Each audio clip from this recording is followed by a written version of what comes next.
So, thank you all for attending this. This is my first time hosting, so please give me mercy and be forewarned that this is the first time conducting this, but I've given a lot of talks before, so I'm happy to do this and looking forward to interacting with all of you and going over some of the questions.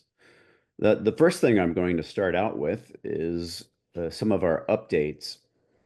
The first one being that there's an in-person meetup in New York City hosted by OSACom. I'm going to go ahead and share my screen. And the details for this are available here. We can share those also in the chat channel. So we have another one. We have upcoming meetups, one in Berlin on October 14th, in London on October 23rd. And go to altinity.com events to see those. And we also have some unevenly distributed new episodes, one by Victor Kessler, and you can see that on the Spotify link there. Moving on to the questions that we've come through the office hours form. We also have some from other sources too that we've put into this document. But first of all, the first question we have is, TTL does not delete parts bigger than 10 gigabytes. Why is that? Open source ClickHouse. This is with open source ClickHouse on premise. We should consider mergers. So we have mergers here, or the merger somewhere stopped, configured to stop, or we have a bug in ClickHouse. That is the main reason of TTL, because TTL is connected to the mergers. So it's the same process. So one of the kind of mergers could drop the data by TTL delete. And also, yeah, we have a bugs, quite fresh bugs, bug not closed yet. When prefer not to merge setting for the disk, for example, for S3 disk, could prevent TTL delete. I could send a link to the chat if somebody interesting for this bug. But mostly the reason is the size of the partition or and parts. It could be limited by a setting, like max bytes to merge at max space and pool. So that setting set the maximum size of the part. And if it exceeded, we could not see the merges planned, and no merges, no TTL.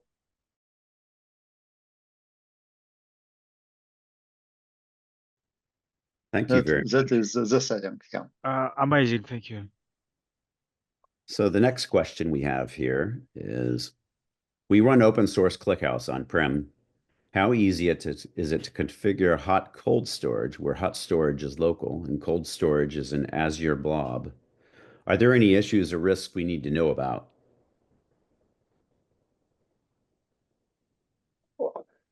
Oh, that is a long story. So actually, we have a lot of documents, blog posts, knowledge base articles, all the stuff about cold storage configuration. So it's hard to say in a simple word, but as a plan, you should create a disk. So you should have different disks. One disk is local. It should be hot somewhere in the SSD drive or UBS. And another disk is cold. It's S3 map, S3 or Azure or anything else mapped. So first we configure a disk. Next, we should consider policies. So this is the policy, how we use those disks. So we create volumes, and we should create two different volumes. One hot, one cold, and refer to the disks we created on the previous point. And next, yes, we need to assign that policy to the table. or set the policy as default. And in such situation, all the tables affected by the policy would follow the configured behavior. So some data, the data could be placed to one volume onto another. And the last step of the sequence, we should provide a TTL policy. However, in this case, it will be not TTL delete policy, but TTL move. We have a special TTL for moving data parts from one disk to another, or from one volume to another. Additionally, we have two different TTL move variants: move to disk or move to the volume. In our configuration, we should use TTL to volume. And again, we should provide the expression. So some column with timestamps and so to fire that TTL. That's all. If somebody have the question, or probably the configuration could be pasted somewhere. Yeah, that sounds simple enough, but anything like any secrets or any like hidden catches we need to know, like any typical problems people have when they configure this. Oh, it's the question about problems. Okay, Yeah. there are a lot of interesting problems here, because when you start moving data from hot to cold, you could you should understand the basic setting for the TTLs. Work on the part level.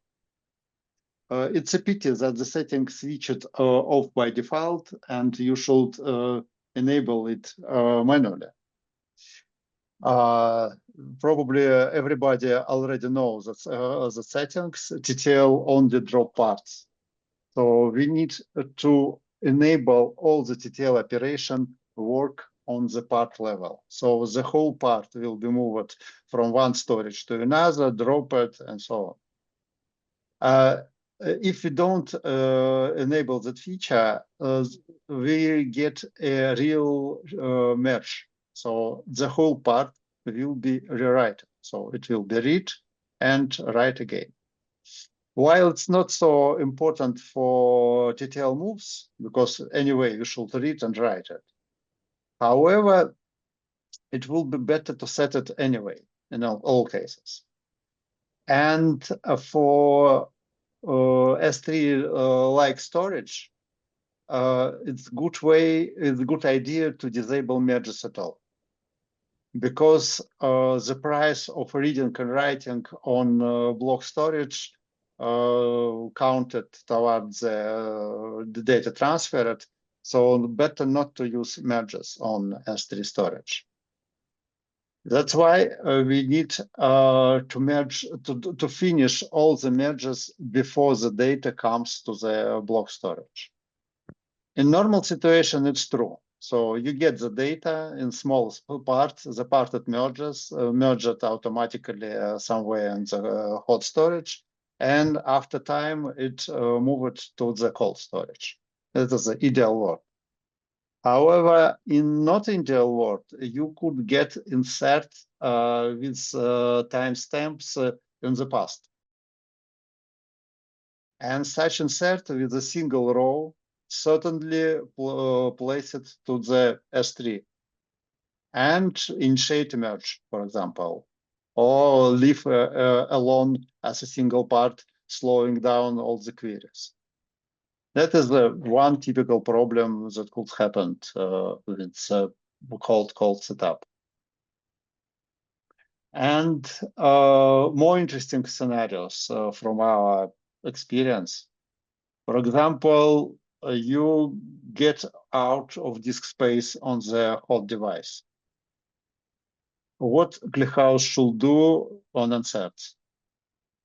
It has a disk policy with several volumes, and the main hot volume is totally full. ClickHouse will automatically place incoming data to the cold storage as a last resort. And this behavior sometimes is unexpected for our users. So certainly you get a lot of small parts on S3 storage. Certainly merges started on S3. You get a bigger bill from cloud provider. So it could be not so good. The solution is obvious. Never get in the situation when you are short on the storage on the hard drive.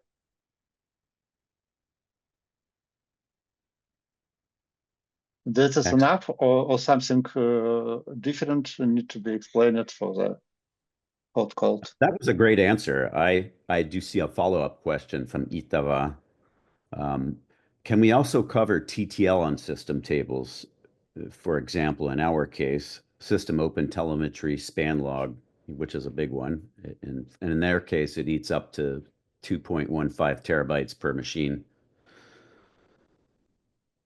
which is a great question, as Josh also agrees. Okay, it's we have several questions, as I see, about system tables. Okay, so first of all, you should understand that you could easily drop all system tables ending with log, log.1, log.3, and so on. So ClickHouse will automatically recreate it when needed. So if you see such table, just drop them. No problem. Secondly, we have a nice article in our knowledge base, kbaltinity.com, and you could about all these system tables. You could easily find it by the keyword 8. You have two different articles, one about memory and one about disk space. Who ate my disk? And here you see all such config snapshot like somebody posted to the chat, and all the explanation here. So yeah, idea is simple. Drop them manually, apply TTL, and disable all log tables if you really don't need them.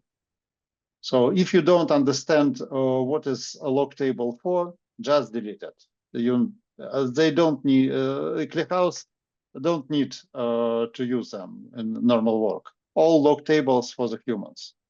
Read it, get insights, improve your ClickHouse, and if you don't, just disable.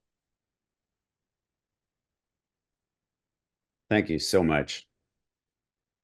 It was a great answer. I'm going to move on to question number 3 next. What are the best practices for storing time zone in ClickHouse? For example, SQL Server has a data type to store the data time with a time zone.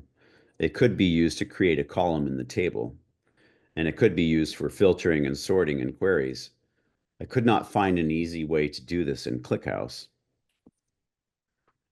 Okay, the best way of storing time zones at ClickHouse, don't use time zones. Use UTC. Use UTC for everything. It's the most beneficial way for anything, as for any other database. If you go deeply to ClickHouse time zone manipulation, you should understand that time zone setting you could set and create table and function anywhere. It's a part of the type. So it's the type. So you could have a type data time, and by default it means the data time UTC, and data time MSK is a completely different type. Just the type, just a different type. And you should deal with that like with different type, with typecasting and so on.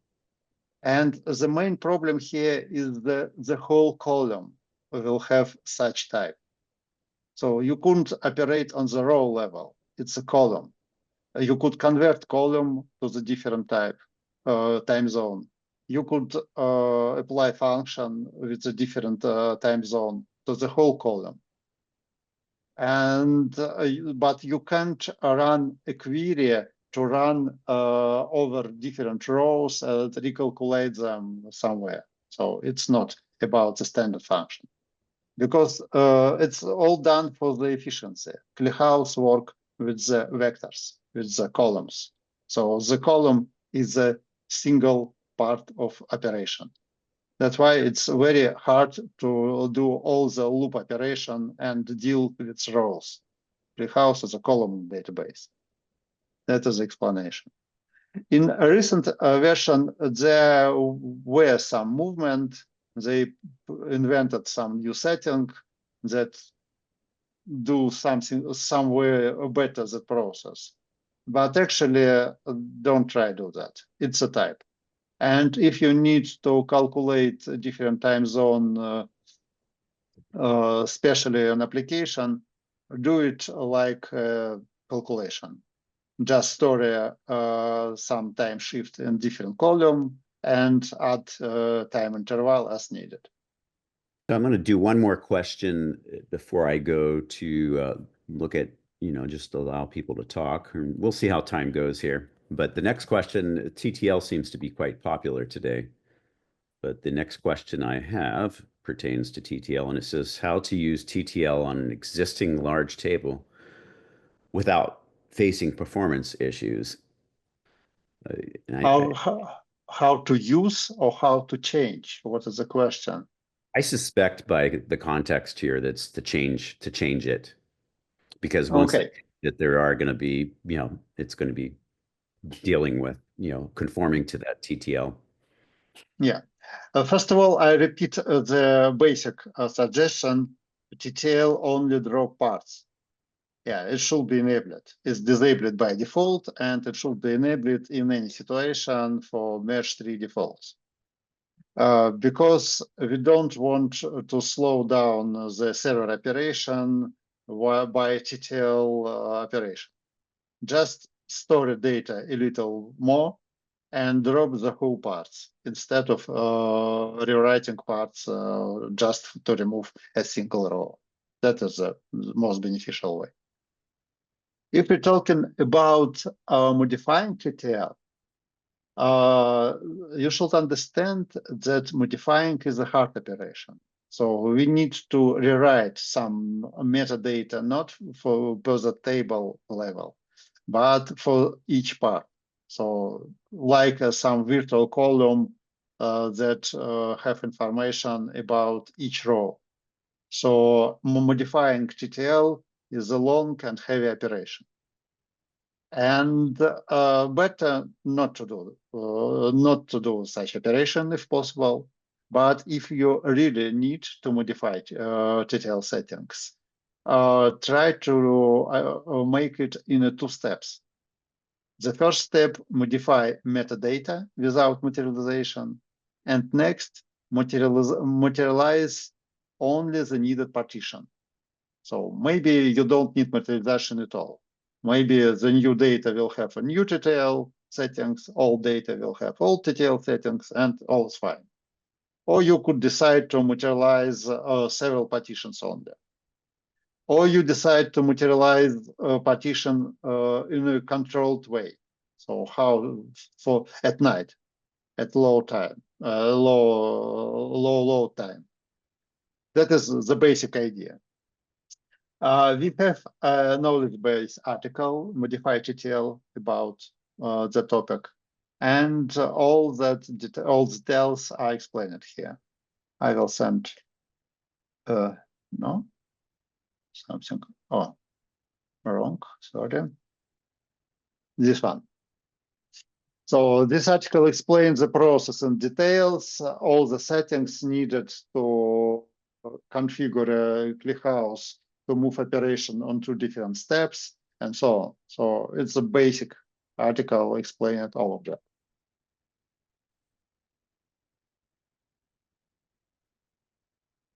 Thank you very much. I'm looking at the clock here, deciding whether to throw in another. Oh, here's another question we have from Itava. How about adding TTL to existing big table? How long does it take? Yeah, it's the same as we discussed it before. So you should disable immediate materialization of TTL and do such materialization in a controlled manner, in a loop over partition during low time. How long does it take? It's not predicted because it depends of the number of parts on the table. This, how the parts are stored. So is it stored on EBS drive, SSD, or somewhere on the S3? And yeah, the size of the part is also matter, but not too much. Any article on the process? That's another question, but I think I can answer that saying, really, if you go to knowledge base on Altinity, there are all kinds of articles there. I'd also highly recommend our blog has a lot of trainings and articles and posts about these types of things. Articles, so blog article about I don't think that is worth writing a whole blog article because it's not too complicated case, and all that stuff is already written in knowledge base. So it's a several setting, and the whole idea of split the operation on two. If you have some particular question, better to ask us just now. What could be problematic here from your point of view? I'm gonna ClickHouse Sync Connector. Oh, uh, no, we don't know anything about ClickHouse Sync Connector. Sorry, so it's a different piece of code, Java, and so on. So it's quite complicated. Probably there should be a setting here, but I don't know why it's creates so small blocks. It's for Kafka, yeah. So probably you are using ClickHouse Sync Connector to get exactly once delivery from Kafka. But as I could know, it's very problematic. Because for exactly once, you should have the whole paths from the application, from the source application to ClickHouse table to be exactly once. And in many cases, producers not exactly once. So you will have duplicates anyway from producer side, not from the consumer. That's why our recommendation for users to do the duplication on table level, like replication mesh tree and such, replacing mesh tree. So I'm going to try to go to a different type of question. We had a lot of. Here's a question. Reddit. It's from Reddit. Is ClickHouse really the fastest? When I look at ClickBench, there seem to be quite a few databases faster than ClickHouse. Of course, I don't know much about these other databases. I'm using ClickHouse to store work and with genomic data at a scale of tens of billions of rows, and I'm satisfied with it. But when I look at ClickBench, I see other DBs performing faster than ClickHouse. Is ClickHouse really the fastest? I came from a MySQL background, and these kind of questions used to pop up all the time way back in those days as well. But I'd be curious to see what you think, Boris, or anybody else in the channel who's answering questions. It's too broad question, so it's hardly find some DB that is really faster for all cases. It's a nonsense. So for different cases, different databases could win. So ClickHouse have own niche, quite big, but not 100%. And it depends on the usage. So for the suggested usage, like genomic data with billion of rows, yeah, ClickHouse, of course, is the best because it stores data in a compressed form, in columnar format, and do aggregation fast, amazing fast. However, if you want to work with some different data, like mutating data, like highly normalized data, like with a lot of joins and updates and so on, ClickHouse definitely not the best. So you could get Postgres, MySQL, any other tool. Some intermediate solution with S3, Parquet, Iceberg, and so on. They're still the leaders in this market. And we're expecting that ClickHouse this year will do the best and get over the leaders on the Iceberg side too. That is a plan for the current year. The next question, I'd like, that's different. We do have some more TTL questions, but I thought I'd make sure that we have some variety here. And that is recommendation for a ClickHouse material view. I have multiple Postgres tables in different databases for which I'm using ClickHouse CDC pipelines to ingest data in ClickHouse tables. On these tables, I've created a single material view with a table for faster reads. This material view needs to be updated with around 5 to 10 minute latency, as we need to query on this table near real time. We currently have 20 million records in our database, which needs to be inserted as well as in ClickHouse, with expected data ingestion flow to be about 500,000 K records a day at peak. What will be the best way to batch reads on this table? I was thinking of using Flink with limit and offset values, but I'd like to know if there's a better way. Oh, so that is a problematic question because it contains an error. So the typical materialized view could not be used in such scenario because materialized view does not intended to join. So using a join inside a materialized view is a design mistake, design error, and problem. Better not to do that. For such a scenario, when you have several tables in Postgres, CDC to ClickHouse, and want to merge all of them, all the data to a single table, you should create several materialized view, each for source table, and use some aggregating merge tree engine to aggregate all the stuff in one table. So the solution is somewhere here. There is some details how to build such configuration, but anyway, building a materialized view with join is not a good idea. Another approach is using a refreshable materialized view. So it's a quite fresh feature, 1 year old. And yes, you could use it more like a real materialized view. Because here in ClickHouse, we have a better terminology.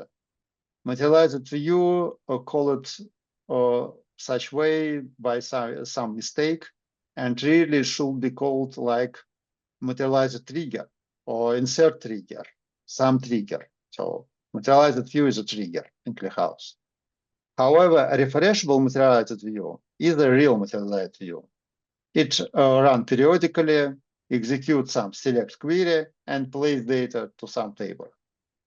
And here, yes, you could use joins.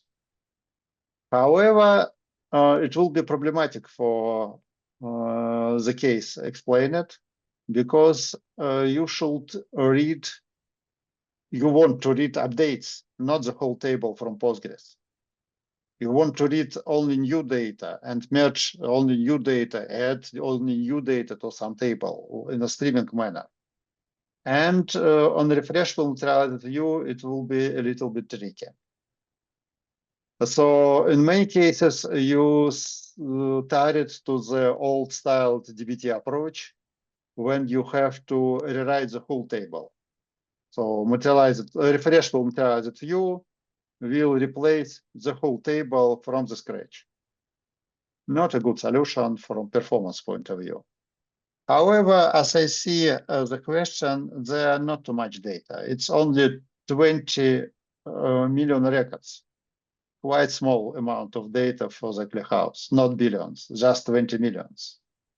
I will remind you that for ClickHouse, a single good block is 1 million records. So 1 million records is a one block. So here we see 20 for the whole data set. And quite small flow of 500,000 records per day. That means refresh parameterized view would work fine for the guys. Just refresh the whole table, build the table from scratch every day. Why not? But many other databases could serve the task better than ClickHouse. Probably it's not a case for ClickHouse.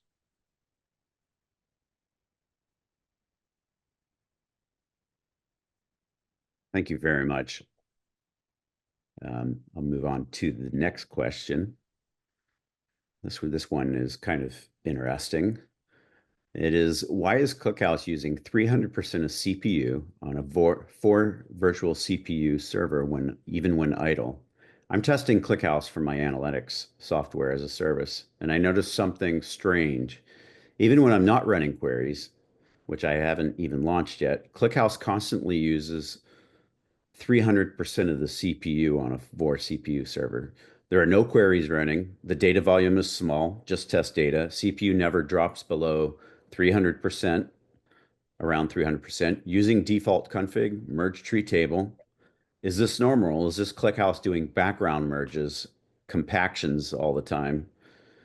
If so, how can I tune it down for a small server for virtual CPUs? I'd appreciate any advice, config tips, explanations from people who've run into this before. Oh, 300% on 4 CPU server. Okay.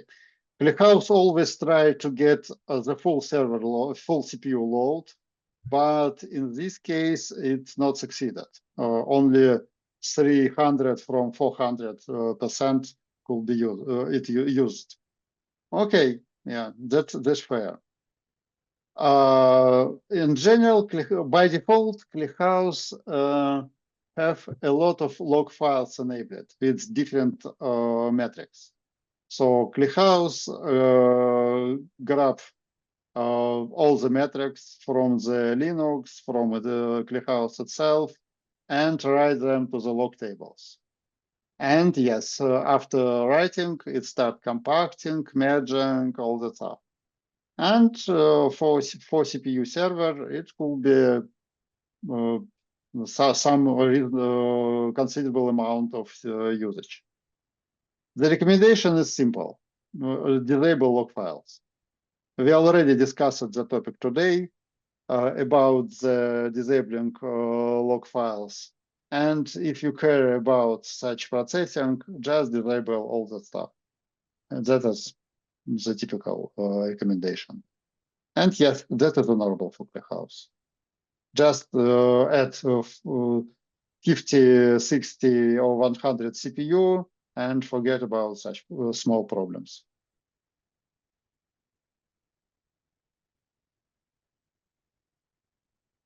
Thank you very much. The next question is about rotating a ClickHouse cluster user password, Altinity ClickHouse Operator. I was exploring how to rotate ClickHouse cluster user password, and it appears that some manual intervention is required for the change to take effect. Based on the current process, here's what I found. Step 1, you update the secret. You modify the password in the Kubernetes. Okay. Wait, Patrick. Okay. So it's a quite messy question. If you want, you could paste it to the chat. But Okay. actually, the problem here is how to manage password. So in ClickHouse, we have two different ways of managing password: by text config files and by SQL commands. So text config files is old legacy way, but still used by some users and enabled in ClickHouse Operator. Why it's enabled? Because the first admin user should be created exactly that way. So you can't start ClickHouse database without at least one user. This is a mandatory. And this user should be database administrator. You could create two database administrator, maybe three. That's enough. You never should create users by config files. Normal users like database analysts, like developers, and so on. For them, we have a new standard way, RBAC, RBAC. And use all standard RBAC command, like in Postgres, like in MySQL, like in any database. Create user, assign a role, change password, set limitation by host and IP addresses, configure LDAP servers, external authorization, all the stuff. All should be preceded by SQL commands, not by config files. That is the main idea, recommended way, best practice, all the stuff.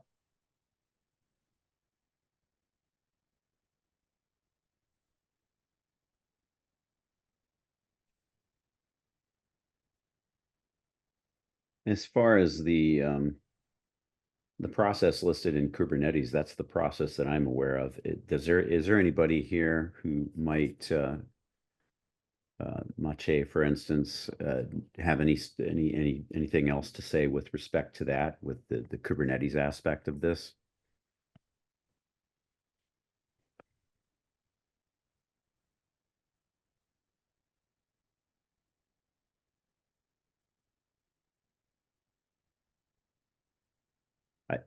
What I would recommend is there are really good documents. There's some documentation on the ClickHouse operator that kind of covers this, and there's also some examples on how to do different things, and so that's a good place. And you can certainly always ask inside of the Altinity DB Slack group.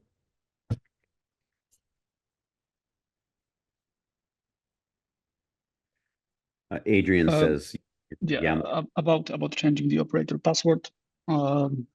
It can be done from the operator configuration, so you can easily change it from the operator itself, from the configuration. I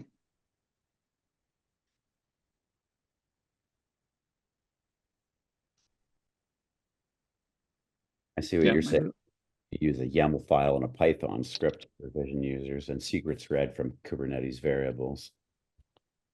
Yeah. The question is very messy, because the normal situation when you have some Kubernetes manifest, chi manifests for ClickHouse operator, have administrator's password inside and place them to the Kubernetes. Yeah, that is the typical way.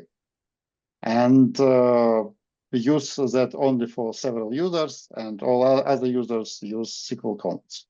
That's all. No need any complication, but it's manual managing of secrets and manual restarting stateful sets. Yeah, regarding the ClickHouse operator user, it's like the user and the password it's get from the secret itself. So you can like define a new secret, and then in the ClickHouse operator config under the access secret, you can point to that secret. So you can change it easily. Yeah, maybe I'll paste the link. Like.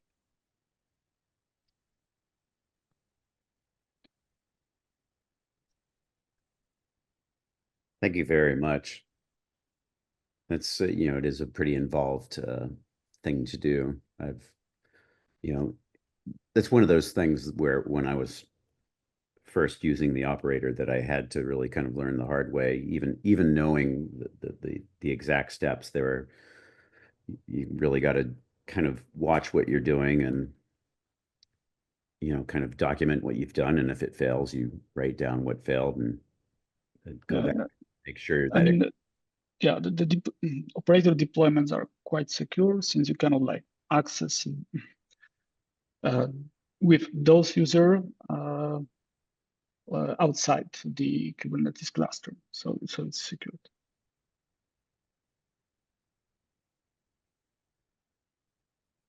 See if there are any follow-up questions here. Thank you for providing that link. It's great. I'm actually it's good to reread these all the time because, you know, in the day of doing things, sometimes you forget these details. I'm going to ask one more question out of you know, the questions for the session, and it's one of the TTL questions that I left remaining in the list here. So, and it's how do you safely set a TTL on a large table when you have limited disk space left? That's a good one, actually. And this is a question that was asked in the Altinity DB Slack channel. I had a question. System processor's profile log is consuming a lot of disk space. There's no TTL on this table. It is a default systems table. If I had TTL event time, will there be any issues? Is there a recommended TTL window? Also, would that slow down functioning as a lot of data would end up being deleted?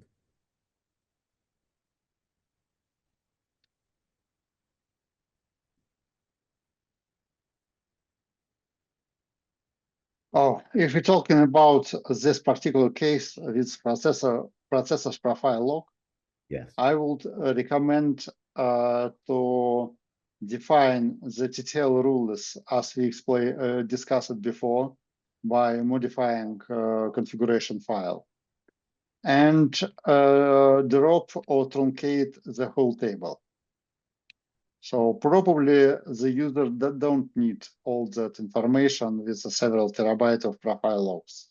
So better to drop it and allow ClickHouse to recreate the table with the new TTL settings. That's all. Thank you very much. So it's 48 after now. I'm going to look inside the group. Does anybody else have their own questions to ask ad hoc here? Anything that people would like to discuss?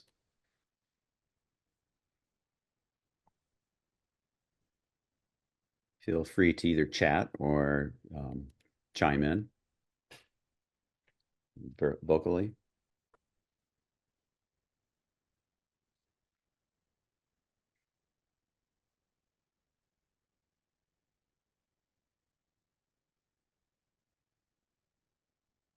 Well, I don't see anybody who has any more questions. I want to thank all of you for having come today and joined our session, and we'll certainly be looking for more excellent questions. Thank you for those in the community who have asked us these questions so that we have something that we can discuss and help you to improve your experience with the ClickHouse. As always, I highly recommend that we have some really great documentation on our knowledge base. And as I mentioned, there are trainings and articles also on the blog. Those are really good. So please do always. I highly recommend to go to those first, even as a support. I forgot to mention who I was. I was a little bit antsy of having done this the first time. I'm one of the support team members here. And I work with the best team that I've probably ever worked with. These people, as you've seen in this segment, are really know what they're talking about with respect to ClickHouse and so many other things. ClickHouse not only encompasses the database, there's also the operator aspect of it. There are also the ancillary systems where you're talking about Kafka just it's a whole ecosystem. So, and we have people who answer all of these questions on a day-to-day basis and help me out. So, also, please do go to the Altinity DB Slack channel and feel free to ask. It's the only support channel I've ever been in where I see the CEO of the company, sometimes the CTO, numerous people who actually write the software that's being used to answer your questions. It's top notch, and they're always glad to help you out and provide answers for you because we really feel, we feel very passionate about ClickHouse and, helping people to become better at what they do when using ClickHouse. So thank you very much for attending, and we look forward to future sessions. And as always, have yourself a great day, and we'll talk to you again soon.